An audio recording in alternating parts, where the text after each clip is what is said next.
Hello everyone, it's your friend Moonhorse here yet again, and it's time for another story. This is by Reddit user AKBHWriter. Damaged, but still here. Hey Moonhorse, hello. I'm a long-time fan but a first-time poster because of stupid anxiety reasons. Well, I'm glad that you decided to share with us. Anyway, since this is my first post on here, I thought I'd share what is probably the hardest thing I've had to write. As you can tell by my username, I'm a writer, and I'll send you some fiction when I'm happy with what I've written. Well, I look forward to it. That said, this is a real story that sums up the events that have defined my life for the longest time now, and how it's changed me as a person. Fair warning, you're gonna get angry because this is not a nice story at all. Oh dear. Warnings of kidnapping and physical violence ahead. Oh boy. So this story is about how horrible events you wouldn't wish on someone just happen to be things that ended up happening to me and really shaped my life and my mental state as I've grown. We begin when I was about 18 months old, and before I was old enough to receive the vaccination. I contracted meningitis, which is life-threatening if you get it, for anyone who doesn't know. That also led to me contracting septicemia, which, putting it simply, blood poisoning. To make a long story short, I survived without the need for any amputation, which isn't an uncommon need with these cases, so I was really lucky there. My memories aren't very clear of exactly what happened, but I remember throwing up in the back of my mom's car, getting out at the hospital car park, and seeing police taking someone they've arrested away as we get to the entrance, entering the hospital, where a nice woman gave me what I remember as an empty box that looked like a fish and chip box. For those who are not from the UK, it's a small yellow styrofoam tub that you can fit in your hand. After that, I really don't remember anything. After that, I was free to return to normal life, and though it's not confirmed to be the real cause, I started to walk strangely, going from toe to heel instead of heel to toe like everyone else. And it's straining on my hamstrings to walk long distances. It made doing physical activities a lot harder, to say the least. I still deal with these issues now, and I've gone to the doctor for years and come to learn there's basically no fixing it, but I've grown accustomed to it, so it doesn't bother me as much as it did. It still sucks that my body doesn't function as well as a normal person's. Now on to the big incident, and what, up until a year ago, I thought I'd moved on from. I still remember it really clearly, unfortunately. So back when I was around 3 years old, I'd gone with my older brother to my mom and aunt's house. I had a lot of cousins, and we'd play often back then. Since it was a really poor village in the north of England, it didn't amount to more than a park, some shops, and a couple of schools, and old WMCs.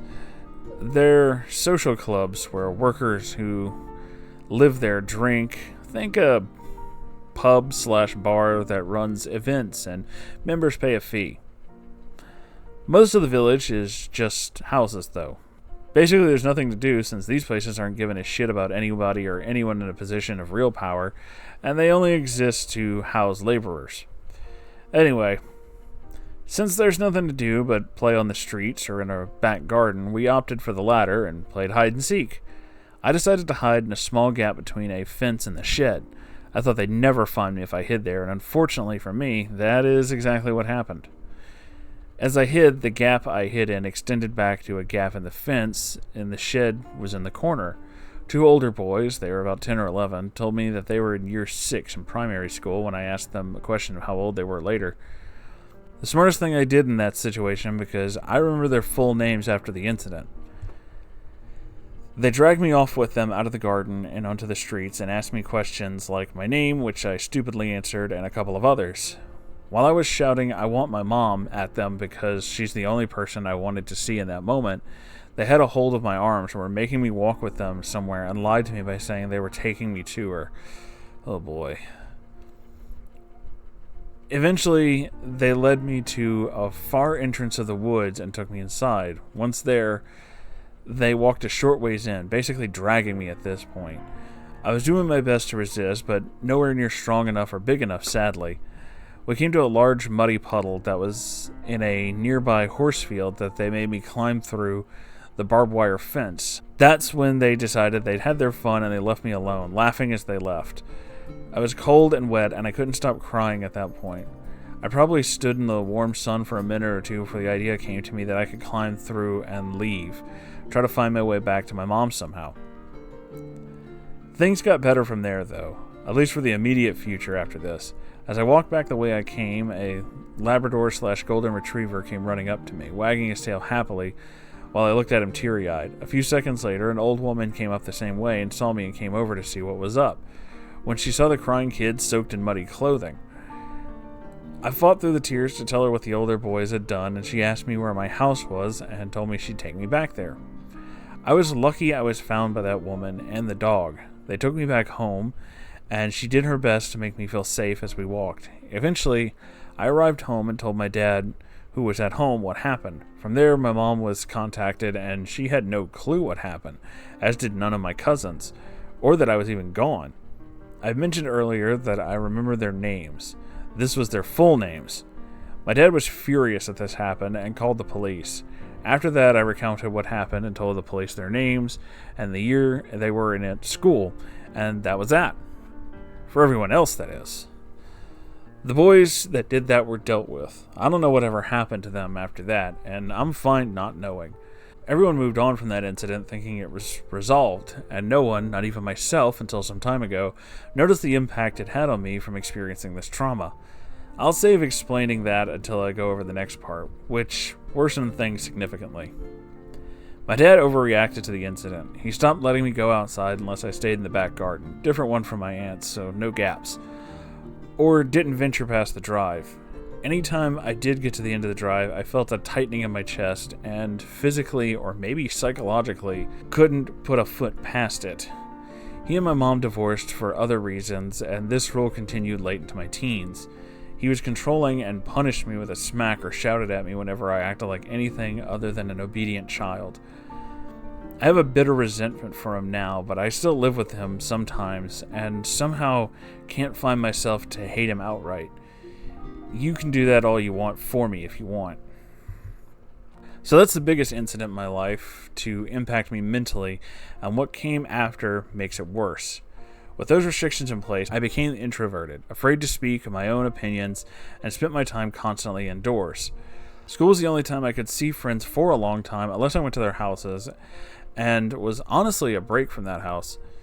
Even then, my hypocrite of a father got on me for spending all my time indoors and playing with Legos. He didn't want me outside in the first place, so I don't know why he said that anyway.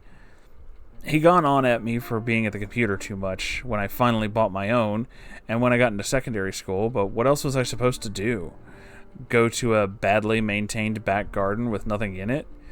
I'm just glad I didn't fall down a dark hole in the internet like so many other shut-ins. Honestly, I've closed off my real emotions because of all of this and replaced with apathy. My mood is usually blank and my expression stoic nowadays, but if I'm around people, I can wear the face of someone who isn't broken, and I can lie to people's faces better than a politician. It isn't worth the shit I've gone through, of course.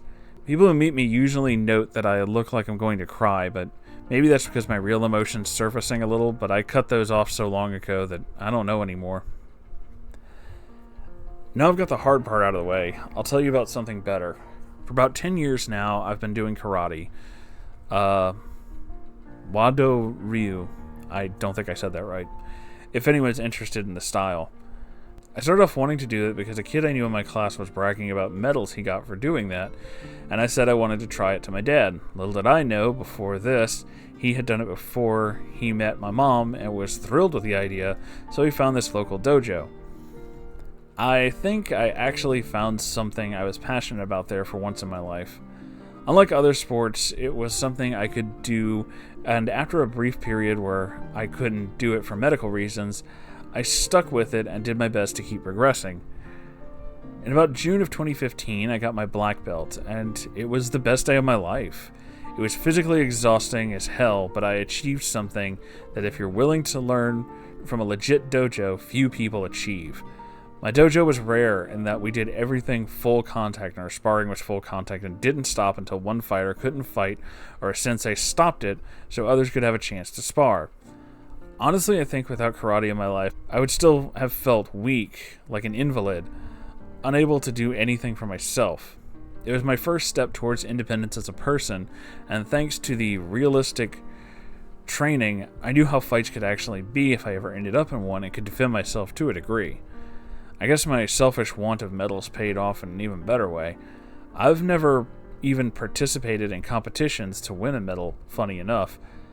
I don't really want to, considering how limiting most competitions are, but that's a rant for another day.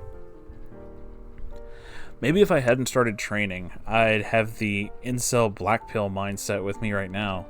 I owe a lot to my sensei as well. He's a little crazy, but he's the only person who actually believed in me and what I could do and helped me get better at karate and taught me a lot of life lessons early on, unlike my dad who'd rather shout at me over trivial things that make no sense.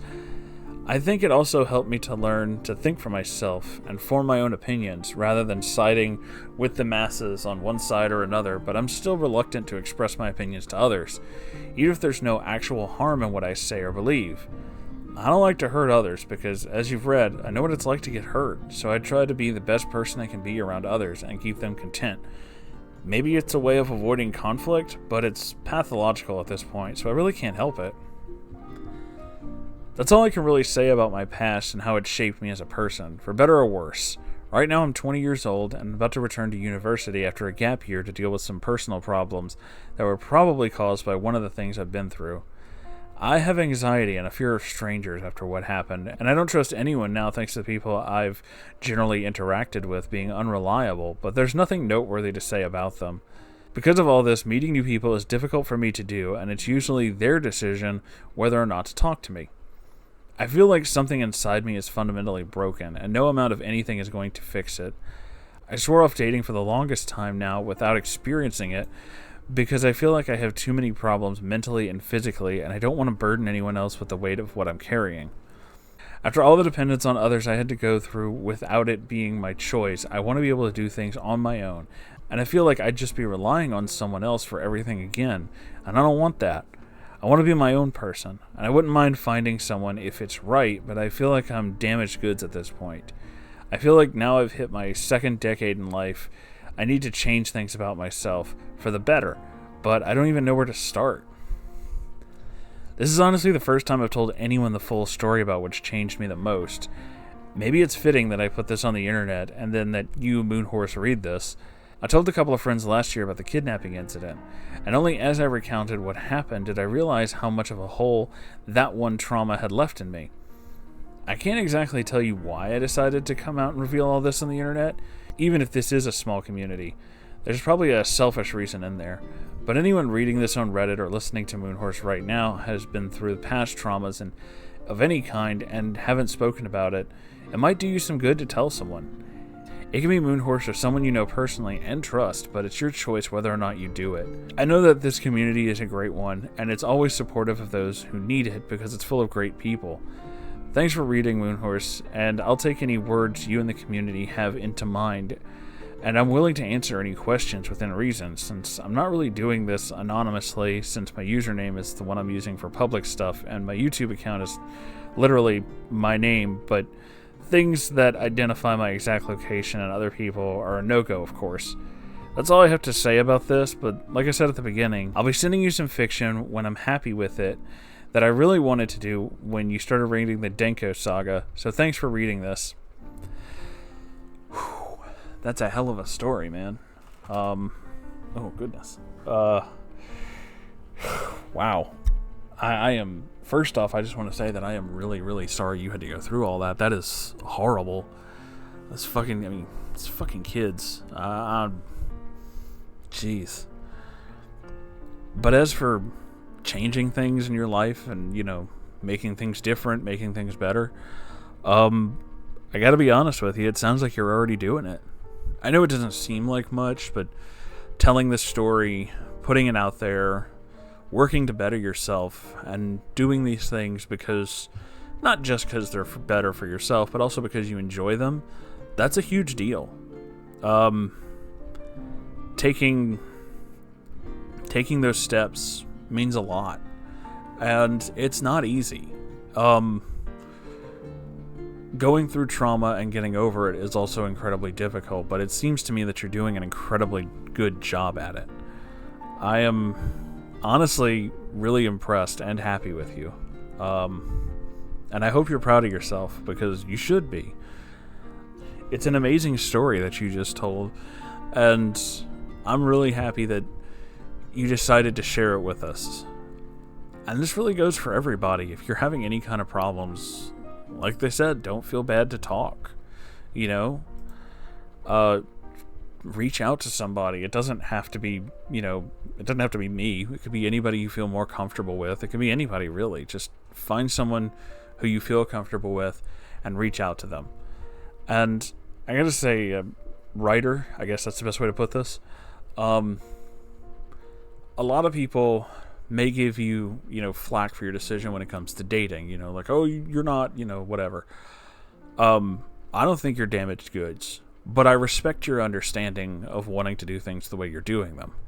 I think you're a really strong individual, a good person, but I can understand wanting to put off romantic relationships until you feel like a whole person, because that's a really healthy way to look at a relationship. You want to be who you are entirely and find someone else who is like that, because I know a lot of people, knew a lot of people in my past who really just kind of expected, they'll find someone who'll just fix all their issues. But it's not a stranger's place to fix your issues. They're yours, and you have to act like an adult. And honestly, I think your decision is very mature and really smart. Focus on you, because it seems like you really need to. You need to find what makes you happy first to kind of fix, any issues that you feel like you have. And then you'll find somebody. I mean, all good things come in time. And I'm positive that on the path that you're on and the way that you're handling things, you'll get there. Thank you again for sharing this story, and it really means a lot that you did. So you guys all take care of yourselves out there. And if you need to talk to somebody, do that. I love you all, and I'll see you in the next video. Okay, goodbye.